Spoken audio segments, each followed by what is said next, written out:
Hello hi மக்களே, எல்லாரும் எப்படி இருக்கீங்க? நான் உங்கள் மஞ்சுமா. இன்றைக்கி நம்ம வீட்டில் அரைக்கீரை கடையல் தாங்க பார்க்க போகிறோம். ஸோ நிறைய பேருக்கு இந்த அரைக்கீரை கடையல் கூட்டு கொத்து சாம்பார் கூட வச்சு நீங்கள் பார்த்துருப்பீங்க. அதாவது கொத்து கொத்தாக இந்த கீரையை வந்து நம்ம ஆஸ் யூஷுவல் நம்ம சாம்பார் வைப்போம் இல்லையா, அந்த மாதிரி சாம்பாரில் ஒரு 5 மினிட்ஸ் சாம்பாரை இறக்கும் போது இந்த கீரையை போட்டு நிறுத்திட்டு மிளகுத்தூள் போட்டு இறக்கிடுவாங்க. அதுதான் வந்து அரைக்கீரை கொத்து சாம்பார். அது ரொம்ப அருமையாக இருக்குங்க. அரைக்கீரை கொத்து சாம்பாருக்கு உருளைக்கிழங்கு போட்டு சாப்பிட்டு பாருங்கள், அடி தூளாக இருக்கும். ஸோ இன்னைக்கு நம்ம வீட்டில் என்ன சமையல் அப்படிங்கிறத பார்க்கலாங்க. அரைக்கீரை கடையல் தாங்க பண்ண போகிறோம். சரி வாங்க, இந்த அரைக்கீரையில் அப்படி என்ன தான் பெனிஃபிட் இருக்குது அப்படிங்கிறத பார்க்கலாமா. இந்த கீரை வந்து தொடர்ந்து எடுத்துக்கிட்டே வந்தோம் அப்படின்னா மலச்சிக்கலை போக்குறக்கூடிய ஒரு சூப்பரான ஒரு விஷயம் இந்த கீரைக்கு இருக்குது.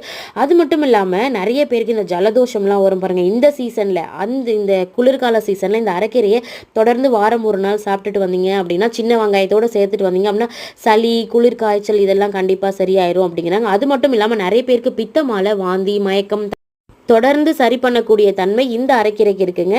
ஸோ மறக்காமல் இதை வந்து வாரத்தில் ஒரு நாள் நம்ம சமையலில் சேர்த்துக்கிட்டே வரணும். ஹார்ட் பலவீனமாக இருக்கவங்களுமே இந்த கீரையை சேர்த்துக்கலாங்க. ஸோ இதை விட வேறு என்ன தான் வேணும் இல்லையா இந்த அரைக்கீரை சாப்பிட்றதுக்கு. தேங்க்யூ.